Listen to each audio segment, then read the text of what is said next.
Hola a todos y todas.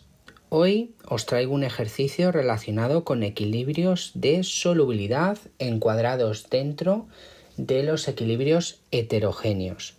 En este caso es un ejercicio de la Comunidad de Madrid, que es 2021 julio coincidentes, la pregunta A4, que nos dice lo siguiente.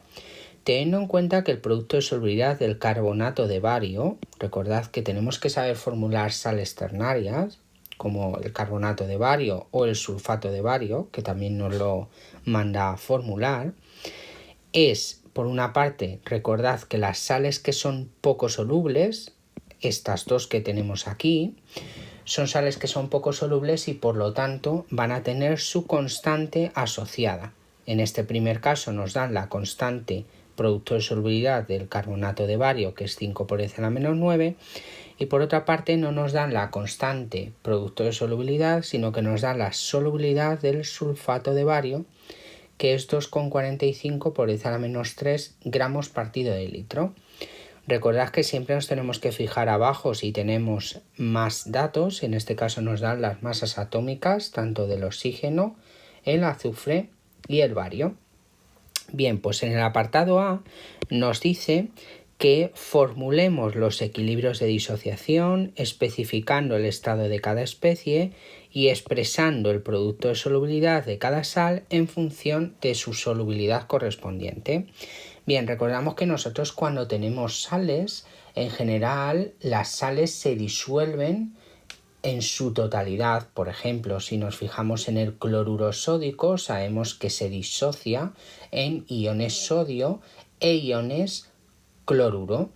En este caso van a ser sales poco solubles y por tanto va a existir un equilibrio heterogéneo, y en este caso, como nos pone que formulemos los equilibrios indicando el estado de cada especie, tenemos que poner lo siguiente.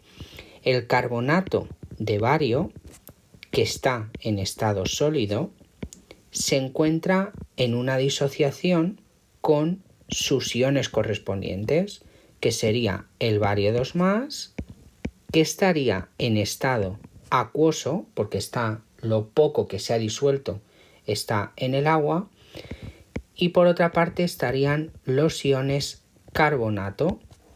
Recordad que es muy importante que el ajuste correspondiente, en este caso no hay que poner ningún ajuste porque tenemos dos cargas positivas, en este caso en el bario, y dos cargas negativas, en este caso en el carbonato. Bien, pues ese sería el primer equilibrio de disociación, y vamos a poner un poquito más abajo el equilibrio de disociación de la siguiente sal, que es el sulfato de bario. En este caso se hace de la misma manera, lo que pasa que son sales de diferente parte negativa. En este caso es un carbonato y en este caso va a ser un sulfato, pero se procede de la misma manera. Vamos a disociar, por tanto, esto en bario 2+, en el cual sabemos que tenemos el estado acuoso, y por otra parte los iones sulfato, que también van a estar en disolución acuosa. Bien, ya tenemos por tanto las dos primeras partes del apartado A hechas, y tenemos que expresar el producto de solubilidad de cada sal en función de su solubilidad. Esto es importante. Sabemos que en realidad la sal se encuentra en exceso siempre. Esta también se encuentra en exceso porque es una sal poco soluble en agua, y entonces aquí va a haber S y S, es decir, una parte de la solubilidad de la sal que es S y S, y aquí lo mismo, S y S. Es importante tener en cuenta los ajustes. En este caso, si hubiera aquí, por ejemplo, un 2, aquí tendríamos que poner 2S de cara a aplicar la constante producto de solubilidad. Bien, pues teniendo en cuenta esto, sabemos que la constante producto de solubilidad, que se puede poner KPS o KS, del primero, ¿vale? Vamos a hablar de esta primera parte, que sería el carbonato de bario, sería igual a la concentración de iones bario por la concentración de iones carbonato. En este caso no se eleva a ningún número por el ajuste, como ya he dicho anteriormente. Y entonces sabemos que la Kps de esta sal sería S por S, es decir, S al cuadrado. De igual manera, si hacemos la segunda parte, la Kps relacionada con el sulfato de bario sería exactamente igual, es decir, sería la concentración de iones bario por la concentración de iones sulfato. En este caso, sabemos que la Kps sería del mismo tipo, es decir, S al cuadrado. Recordad que obviamente esta S sería la solubilidad del carbonato de bario y en este caso la S sería la solubilidad del sulfato de bario. Y por tanto ya estaríamos en condiciones de decir que hemos terminado el apartado A. Continuemos por tanto al apartado B. En el apartado B nos dice que calculemos cuál de los dos compuestos tiene menor solubilidad molar en agua. En este caso, menor solubilidad molar. Es decir, tenemos que expresar la solubilidad en mol partido del litro, ¿vale? La famosa M de molaridad. Bien, pues en este caso vamos a subdividir el apartado en dos partes. Primeramente vamos a calcular la solubilidad del carbonato de bario y por otra parte vamos a calcular la solubilidad del sulfato de bario. En el primer caso, y teniendo en cuenta las expresiones que hemos visto anteriormente, será la constante producto de solubilidad esta expresión. Si sustituimos el valor que hemos copiado en los datos, que lo tenemos aquí arriba, ponemos sustituir y calcular la solubilidad haciendo la raíz cuadrada.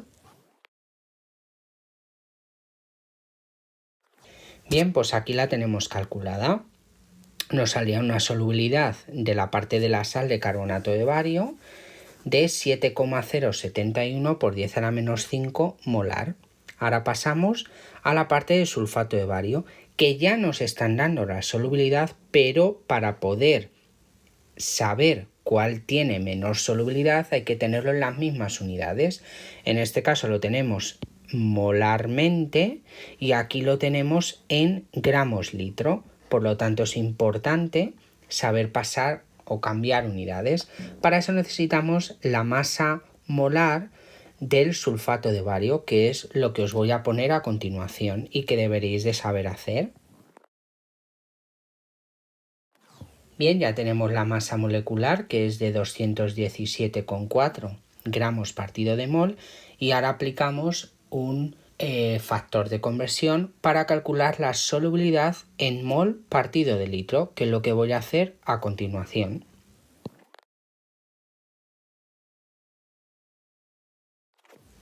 Bien, pues aquí lo tenemos. Lo único que tenemos que hacer es hacer un análisis dimensional para poder ver el factor de conversión que tenemos que aplicar. En este caso, como tenemos gramos arriba, necesitamos tener gramos abajo y que arriba nos aparezca los moles, porque los litros ya los tenemos. Para que nos salga mol partido de litro hay que dividir entre la masa molecular de nuestra sal, que ya la hemos calculado anteriormente. Por lo tanto, la solubilidad del sulfato de bario en este caso nos sale 1,127 por 10 a la menos 5. Por lo tanto, podemos decir, y habría que justificarlo, que tiene una menor solubilidad el sulfato de bario, ya que el número es menor en este caso. Pues lo justificamos teóricamente y el apartado estaría resuelto. Vamos a ponerlo teóricamente para que os quede claro.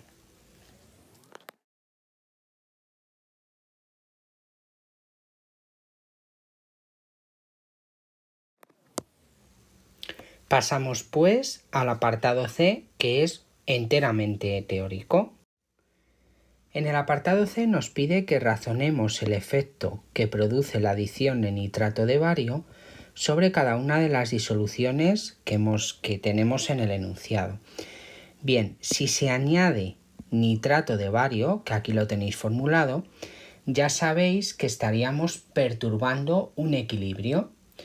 Y según el principio de Le Chatelier, que como ya sabemos nos dice que cualquier perturbación que hagamos sobre un sistema que se encuentra en equilibrio, el sistema va a tender a desplazarse a aquel lugar, reactivos o productos, de tal manera que compense dicha variación introducida.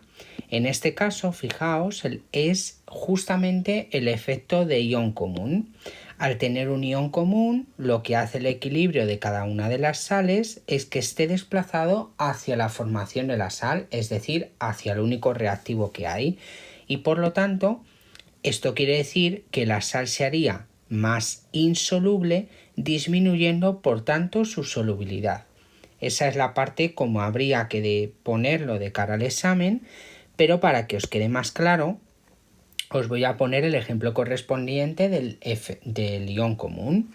Bien, si tenemos cualquiera de las dos sales, la voy a hacer en este caso con la de carbonato de bario. Ya sabemos que esto estaba en equilibrio con sus dos iones correspondientes, en este caso con ion bario, iones bario y iones carbonato.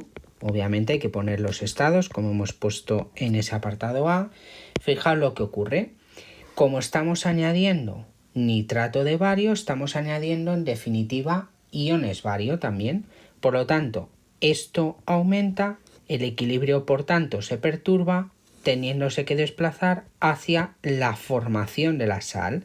Si tenemos más sal, es porque la sal, como ya hemos dicho, es una sal más insoluble y por lo tanto, si es una sal más insoluble es porque disminuye precisamente su solubilidad.